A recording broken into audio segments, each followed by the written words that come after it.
I've always just wanted a black child, you know, but that's it. There's no like, why do you want a black child? Or, you know, or like, it was like a savior mentality almost. I don't want to say I'm against it. I just want to say that if you go and you adopt a child from a whole nother country, I'm going to side-eye you. If you bypass all of these children in the United States of America or your home country that needs your help to go adopt someone in another country that is not your mother country, in terms of that is not your foreign land, your parents, or you don't have any other family member tied to that country, I'm going to look at you crazy because it just doesn't make any sense. It's giving savior complex. It's giving I want to be patted on the back when I get to the gates of hell, because it doesn't make sense. All of these kids, all of these people that need help, and you choose to go help somebody in a country foreign to you, it just, I might be wrong. Maybe, maybe not.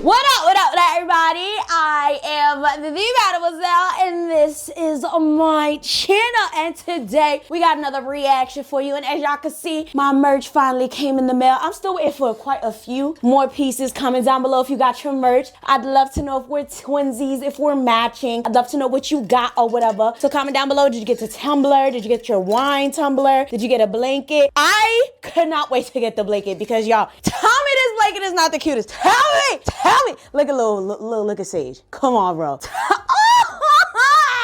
I just love it. You're gonna see me in almost every video with this blanket and with this cup, because it is just so cute. I designed this blanket myself, so make sure you guys go get a damn blanket. Okay, I even designed this little cute little D-Melon chill situation, so I would appreciate it more than anything if you guys go and get your merchandise. So as you guys can tell by today's video, we're actually going to be talking about interracial adoption. Yes, ladies and gentlemen. Now, I've actually touched on this topic years ago when I reacted to a lady actually doing her black child hair that she had adopted. I don't quite remember what the influencer's name was. Maybe if I could find the video, I'll link it down below. However, if you guys want to find the video and I forget to link it down below, just type in the Mademoiselle hair reaction. I'm very sure you guys will find the video. And there were quite a few people that were very annoyed with me, and they were upset that I literally had an opinion about a white woman doing a black girl's hair. And let me just say straight up, before we even get into the rest of this video, before we even get into my opinions, I have absolutely no problem with people of different races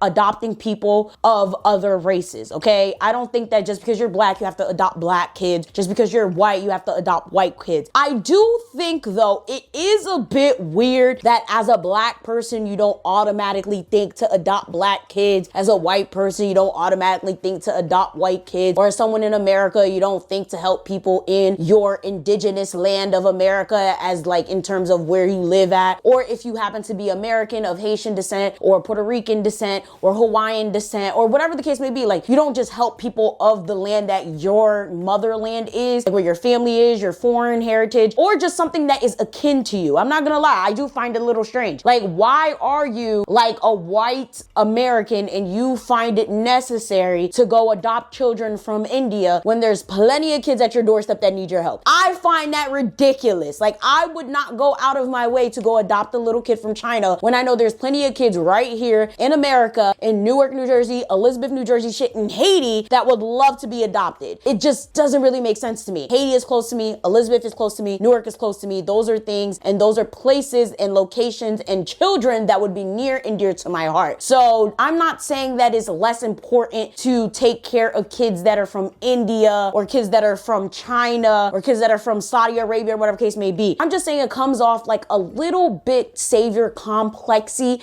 to just think that that you're above going to help your own people to go help other people. I don't know. Comment down below if you agree or you disagree. It's just strange to me, but I do understand that some people don't have that complete connection with where they come from. Like, there are plenty of Hispanic people who don't feel connected to their roots. You know, you could be Mexican and you just didn't have a connection to your Mexican parents or your Mexican heritage. You can be Colombian and you never, you know, spoke any Spanish. You never been to Colombia or whatever the case may be. So you probably don't think it makes sense to adopt a child from Colombia. You know, you probably feel way more comfortable adopting a child from Japan. I get it to an extent, but still, if you live in America, why not adopt a child in America? Why are you going to adopt a whole child from another country? I just want to hear your thoughts and opinions about that down below. So we are going to be reacting to a Jubilee video because you guys send these to me all the time. And let me know if you guys have watched this video before. I would love to hear your thoughts and your opinions because this one is a lot. It is a long one. I'm not going to do this one in parts. So get your tea, get your snacks, get everything you need. For those of y'all that is real gang, get your tumblers. If you already got your tumblers, got a t-shirt, got a blanket, or got anything in the merch shop, okay, even if it's not from this particular collection, comment down below, gang, with a green heart. Just feel me? So let's get straight into the reaction.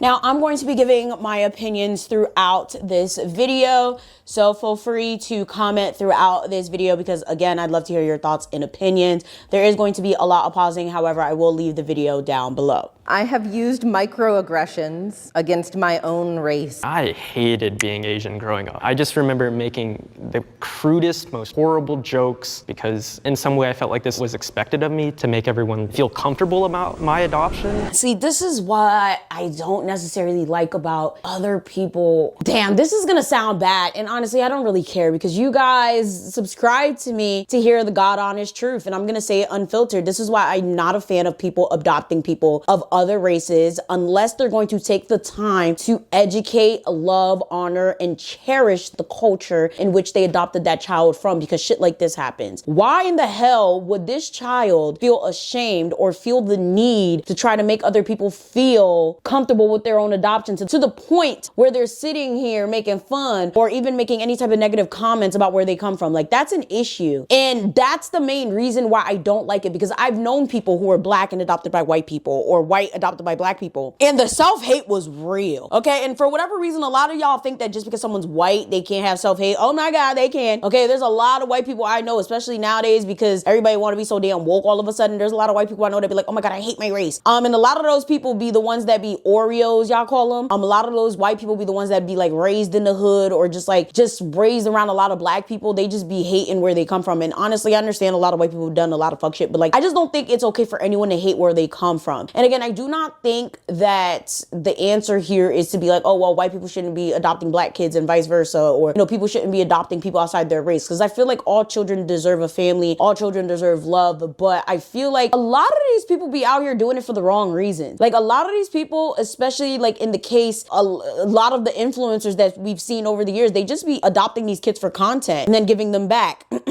Stauffer family. Okay, if you guys didn't watch that, I'm gonna link it down below. I did a whole video about the family that adopted a kid and then made hella money off of him, and then when he got to get difficult, they gave him right the fuck back. And there's a lot of kids out here that are literally just suffering at the hands of their own parents, whether it's biological or adopted, and that's not okay. What is the experience like for transracial adoptees in America? Adopted kids are more screwed up than biological kids go. I'm really curious about you two first. Yeah. I know so many biological kids that are screwed up. And they were raised in like a healthy, nuclear, cliche white picket fence family. And I know several adopted kids that are so successful, that are doing great. I mean, shout out Simone Biles. She went to the Olympics and she was adopted. Can I move? Like, she changed my mind a bit. Like, Come on. Can I? Yeah. That's very true. I really think it has a lot to do with just who your parents are in general. I don't think being adopted has too much to do with it, but then again, I feel like, I really think it depends on the person. Comment down below. I would love to hear y'all thoughts and opinions about that. No, I can strongly disagree with that. As a foster kid, like somebody who went through all that, we are up. You know, like we go through so much, like through that whole process and feeling neglected from like the foster parents. I don't let my past, where I grew up, like define who I am to make me screwed up. I've been through a few therapeutic boarding schools, wilderness programs. One of them, I remember, a place where wealthy parents send their children, and even with all that privilege, everybody there was messed up, just saying like they weren't stable, whether it was a drug addiction or just like bad temper or violence. Adoptees all carry this trauma. Maybe it has something to do with identity and not knowing a lot about our background. Well, some of us not knowing a lot about our background. I think like we don't even have a birthday. And me personally going through that and growing up in a colorblind environment, it's kind of like we were left to fend for ourselves. I agree with her because that's what most of the people that I know in my life who have been adopted, it's just the lack of identity. Like, damn, imagine not having a birthday. Imagine not knowing where you come from. Imagine not knowing what type of health problems can occur in your life specifically because you don't know who you come from. That is trauma. I look at this question through two lenses. The adopted community as a whole is 4 times more at risk of suicide than non-adopted counterparts. I think that adopted kids are more at risk for struggle, not because of us, but because of society and because of the dominant narrative of white saviorism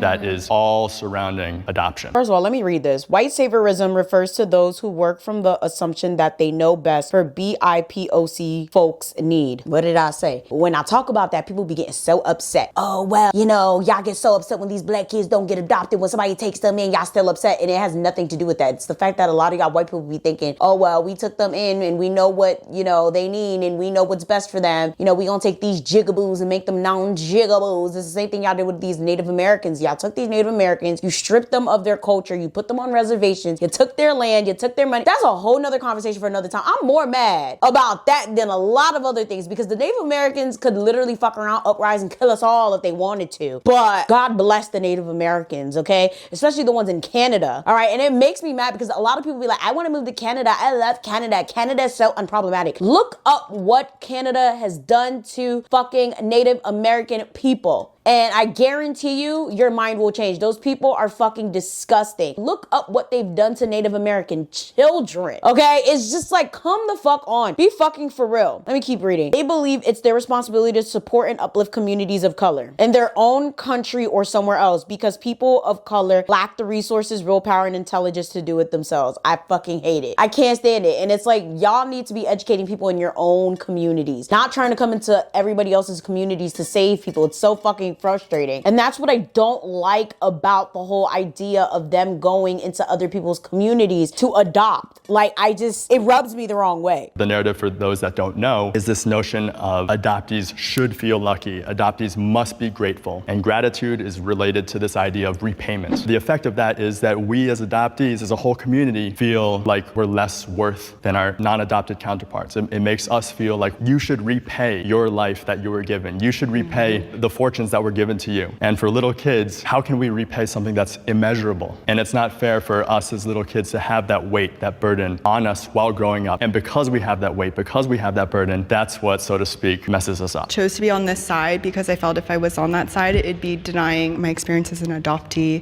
the fear of abandonment that feels inherent to being an adoptee. Because of that, I have definitely been in relationships I shouldn't have been in, toxic ones, and relationships for way too long. What comes with that then is like feeling like you have to prove that you're worthy of love constantly because of the inner voids and wounds of being abandoned as a baby or just abandoned in general. It's very interesting. I feel like they all made very valid points. I feel like being adopted, from what I can tell from not only their comments, but from a lot of people that I know personally, is a very, very different type of experience. Like, a lot of people are not able to really relate to that. It's one of those very niche type of experiences that you can only understand it when you go through it yourself. And I feel so bad for them because it's like the lack of understanding you have is from when you're like a child to when you're getting older, if you ended up in the system or not. Like, it's just a lot that goes into that. My name is Matea. I am adopted from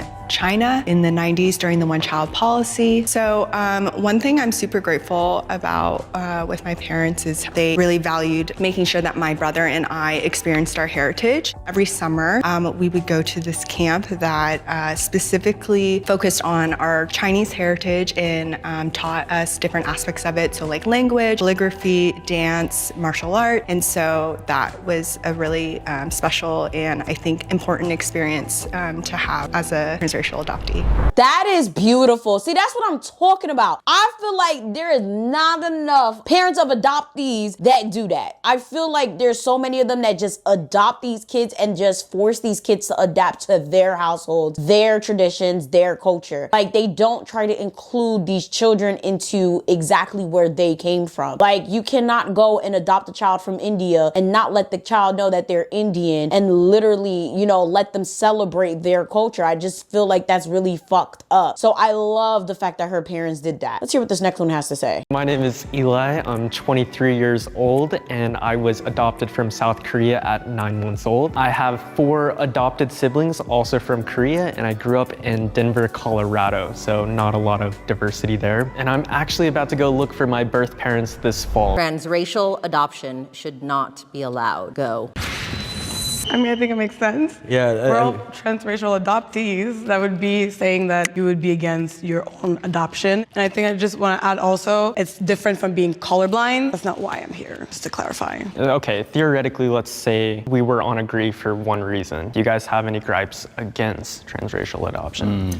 Well, yeah, like I guess like what I just said a little bit. Savior complex. Savior complex? I mean, there are people in the world who I think view transracial adoption as this like, oh, I'm doing a cool thing. Like, I've met people who have said those specific things where they're like, I've always just wanted a black child, you know, but that's it. There's no like, why do you want a black child? Or, you know, or like, it was like a savior mentality almost. I'm actually shocked that not one, I mean, okay, I'm not too shocked because literally that would be literally against their whole lives. Like them saying, I'm against that would be them saying like, okay, I'm against my life. Okay, so I don't want to say I'm against it. I just want to say that if you go and you adopt a child from a whole nother country, I'm gonna side-eye you. If you bypass all of these children in the United States of America or your home country that need your help to go adopt someone in another country that is not your mother country in terms of that is not your foreign land, your parents, or you don't have any other family member tied to that country, I'm going to look at you crazy because it just doesn't make any sense. It's giving savior complex. It's giving, I want to be patted on the back when I get to the gates of hell because it doesn't make sense. All of these kids, all of these people that need help and you choose to go help somebody in a country foreign to you, it just, I might be wrong. Maybe, maybe not. As the further we go to have that education and to not go in with it with a colorblind stance because it does do a lot more harm, at least it did for me growing up, opening up your kids to the culture that they came from. Yeah, no, you really spoke to something. All my friends that are black or Arabic have all this culture that they grew up with and they like years and years of like learning stuff, and that's what I missed out on. For the future generations and people who are adopting right now, I think the biggest thing would be to stop being colorblind because we're not helping the kids. Yeah. Colorblind. Anytime someone says, I'm colorblind, we need to be colorblind. It makes me so mad. I think the beauty of the world and the beauty of humanity is that we do have different colors. We have different cultures. We come from different places. The whole idea of, oh, we need to be colorblind. Shut the fuck up. Nobody is colorblind. Like, I don't understand that. Especially when it comes to raising children who are from different cultures, ethnicities, and backgrounds. You need to submerge them in their own cultures because it doesn't make sense. And I can tell a lot of these kids were not raised in their own cultures just by their responses for this question. Jesus Christ. I mean, I would assume that just by their responses to this question that they would kind of be against it. Because why would you be okay by, let me just shut up. You know what? Let me not shut up. Why would you be okay about being ripped away from your culture? Am I being like a little bit harsh here? Maybe. But like this girl really just said that she missed out on learning about her culture in a sense. Like, you're Moroccan. Do you know how amazing Moroccan culture is, child? I agree that everybody deserves a set of parents, family. Everybody deserves to be loved and nurtured and cared for. However, the recent legislation that almost didn't pass, I guess, for ICWA, which is the Indigenous Child Welfare Act, being Native American and not adopted by Native Americans, I don't know anything. You know, there's so much about my life that just didn't make sense until I went out and learned it myself. So I feel like that small community of Native children need to stay with other Natives. It doesn't have to be the same tribe. tribe, but just keep them native because, you know, our population's declining. Oh yeah, they need to stay there. I don't even understand why it was ever even allowed for Native Americans to be ripped away from their families, considering the fucking genocide that Americans and Canadians and any other elitist group has imposed against them. But yeah, look up Australia's history with erasing the Native American population. That is a beautiful law that they've passed. They need to leave the Native Americans alone. The Native Americans need to burn America to the ground. Let me just shut up. Let me stop. I'm sorry, because what? That is an amazing law. That's why like the fact that any of them are even standing on that side, I'm just side-eyeing it because it's like y'all are just, I guess y'all had beautiful lives. Y'all wouldn't have amazing lives or whatever, I guess, if you didn't get adopted. But if we're thinking about the greater good of everyone. I mean, I am standing here where I am, but I do think it is a little bit of a privileged place to be standing because I think the reality of adoption in the US and culture in the US is that it's very hard to be a person of color here in this country. My parents being white will never understand what it's like to be a person of color in the US. They're not going to be able to connect with me in that way, which is kind of a big deal. Now, there are other things that they do really, really well, but the reality is living here is kind of tough for a person of color, and they can recognize that for me, but they can't know what my experience is. I like that dude. He says a lot of shit that make a lot of sense. My name is Ben. I was adopted from China at 11 months by my dads Bill and Sam. I grew up in New York City. My name is Nora. I was found in a dug hole in a park by a police officer when I was about, I think it was a week or two old. They're both white French Canadians. My parents were infertile. They couldn't have their own children. But my mother always had a strong need to be a mother and to have a family. So I think, yeah, it's always been important. So it was children, or it had to be. Can each of you tell me some of the crazy stuff that people have said to you as a transracial adoptee? Were your parents? My parents are white, so they never know where they are. Do you know your real parents though? What country are you originally from? I just get made fun of being adopted, so I would say my parents chose me. Yours just stuck with what they got. That's a little disrespectful. I don't understand why people would even feel comfortable saying anything like that to someone. People are bold as fuck. People, y'all need to understand there's a difference between being bold and being rude as hell. Like, You're so lucky. Congrats. That was a big one. People would literally be like, congratulations. For what?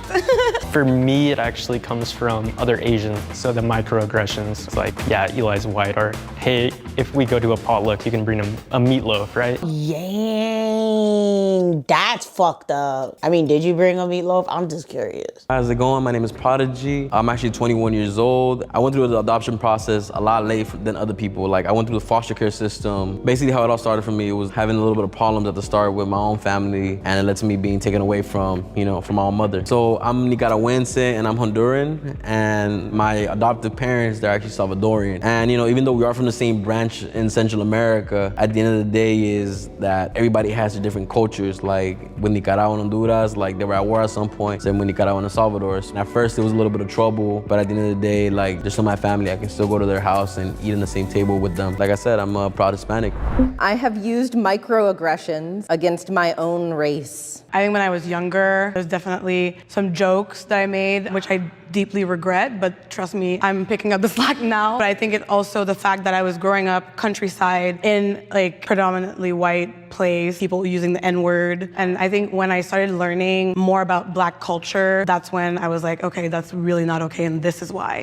This is why I'm telling you, it doesn't sit right with me. Like, I can't say I'm 100% for or against the whole transracial adoption thing, but for the most part, I don't like it because of shit like this. But y'all out here raising these kids to be all types of fucking dumb. Like, why is that not the first thing y'all teach these kids not to do? That should be the first thing y'all raise these kids not to do. I'm on strongly agree because I hated being Asian growing up. I despised it, man. My dad would give me a buzz cut. I had glasses. And so every time I went out, we just kind of would get looks because there's 5 adopted kids. And I just remember making the crudest, most horrible jokes because it, in a weird way, validated me as like an Asian almost. In some way, I felt like this is what was expected of me, to make these jokes, to make these comments, to make everyone laugh and feel comfortable about my adoption. adoption. And what I realized is, dang, like first off, I'm starting to believe this stuff. Second off, I'm doing it in service of others. Like I'm making these jokes to make other people feel comfortable. I don't like it. That is so sad. That is absolutely disappointing. And it's so sad that he had to feel that way. And it's sad that nobody corrected that behavior. He had to probably learn how to rectify and correct it on his own. I grew up also like hating that I was Asian, like specifically Chinese. I would hear like kind of a negative connotation about Chinese, that like they're liars and they're ugly. And also being around predominantly white community and like in high school, like hanging out with a lot of group of girls that were often white and I was the token Asian, like just made me more and more hate my appearance and not think that I was attractive. I guess with being insecure with that, it's almost like, yeah, that internalized racism and like self-hatred that happens. So that's why I am on this side. Can I add one thing to that? Totally resonant with what both of you guys were saying. I was always proud to be Asian. I was proud of my differences, but I think it was always interesting reckoning with this idea of being proximal to whiteness. And what I mean by that is when white people growing up said, oh, like you're basically white, they were saying that to validate me as being like a first-class citizen because I'm like almost white because I was raised in a white family. And then when Asians would call me a banana, or when Asians would say, oh, well, you're not really Asian, that would hurt on a different level. That's really sad. And it's crazy. And this reminds me of this little documentary I saw recently about like the new Asians becoming more white or whitewashed. And it was very interesting. I watched it. Talked about how the new generation of Asians is more content with being white, having white features, bleaching their skin, being lighter. It's a very interesting phenomenon. 'Cause I didn't even know that existed until I started doing my research on skin bleaching, really. And I didn't even know they skin bleached. I was like, Jesus Christ. It's just so sad. Like, I feel like I really wish that everybody just enjoyed themselves and their own skin. You know, like I really wish that everybody just loved themselves for who they were, because this is just very sad and unacceptable. Of course we are Asian, and yeah, it just feels incredibly invalidating. I'm on strongly disagree because I'm a proud Hispanic. Like I'm Nicaraguense, I'm Honduran, and I'm always gonna be proud of that no matter what. And I get how some people can be like, oh, my race, like it falls in my bloodline that like there's alcoholism, drug addicts, but I'm never gonna let that define my anger or my percentage of how I am or how I represent myself ever. I would say with my family, like cousins, grandparents, all of that, the conversation of my adoption didn't really start happening until like when Mike Brown was shot. That was kind of the first time that I really felt invalidated by my own family, because I think I was trying to get them to recognize like I'm a Black woman and there are people right now who look like me that are going through very traumatic things. My family didn't view it that way. I felt very invisible. Yeah, I didn't have anyone to relate to. All my family comes from a really small town in the Midwest, like 95% white, and to the point where like the KKK, it used to be a sundown town, like that kind of thing. Growing up, it just went from, I was just kind of there as Michaela, but not a Black person. Jesus, how do y'all do it? I'd love to hear some things from the adopted people in my comment section, because this is bizarre. I would not be able to live like that. I would not be, oh my God. I'd have to swing. Then again, you can't, because you have to be grateful because you were adopted. Being adopted ain't for me. They'd have to leave my ass in a ditch. Cause me? That is so sad. They would always say to me is like, I don't see you as Black. It never bothered me at the time, but I think the more I processed it, the older I got, I realized how damaging that term is, because I mean, I think we've all experienced this of like, who am I? And so then I was like, okay, if my family doesn't see me as Black, what am I? You know, that was like the question. But I still sometimes think today even, that's like always in the back of my head. 100%. So true. Hi, I'm Michaela. I was adopted 2 days after I was born in the suburbs of Indianapolis by a single white mother. I met my birth family when I was 18 years old. I found them on Facebook, and it was definitely a whirlwind of emotions. I went from basically just being me to finding out I have 5 siblings and like hundreds of family members that all tried to contact me within the span of 24 hours. So it was a pretty overwhelming experience, and I'm 27 now. But yeah, I'm hoping again to build a relationship with them in the future. Hi, I'm Chris. I was adopted when I was 4 years old by Polish immigrants. They had just immigrated to America in the early 90s and decided that they wanted children. And due to medical reasons, they were unable to conceive, so they adopted a little Native American baby, which is me. Nature is stronger than nurture. So your genetics are stronger than how you were raised. Okay. This is confusing. I know you said it. You said it correctly. We just yeah, it's just all the trauma, you know. I want to know, like, why do you agree? Like, out of everybody here, you know. So I was raised by conservative Christian parents, and I do not look like a conservative Christian whatsoever. Growing up in a very strict, no alcohol, no drugs, no gambling, no tattoos, being gay is not okay, marriage is for a man and a woman. Here I am, you know, in a same-sex relationship, covered in tattoos. Both of my biological parents suffered tremendously with their mental health. They were in and out of, you know, mental facilities. I mean, not to be cliche, but 2 out of every 3 Native Americans struggles with addiction, and I did struggle with homelessness and addiction just like my parents did. I read the Bible cover to cover growing up, and I still made the choices and had the journey that I had. I don't know. I really think it depends on the person. I think it depends on various things. I think it depends on the environment. I think it depends on the person. I think it depends on mental health issues. I think it depends on who's raising the kid. I think it depends on, again, was the person adopted? Was the person, raised by their biological parents? Were they raised by grandparents? Her story is very interesting. Very, very interesting. At one point, it was nature. Genetically, my dad drank a little bit. My mom, she suffered through mental health. And, you know, I remember being a kid seeing all of that. But I don't let that define me because genetically, like I said, you can stop genetically the nature of where you're surrounding. That's exactly what I'm trying to do. I'm the first person in my biological family to go to college. Thank you. Just got accepted to a UC. Yo, crazy. congrats. Thank you. It's never too late to get an education. But, you know, like I'm on that path trying to make a better life for myself. Yeah. Being a criminologist, nature versus nurture is one of the biggest dilemmas. And after almost 10 years studying, I'm here because I see that environment affects people tremendously. Whether you're still with your biological parents, whether you're adopted, foster care, it doesn't matter. For example, crime or criminality can be developed by your environment. If you grew up in like white suburbia, white picket fans, a lot of money, or if you grew up in a family where everybody is gang related,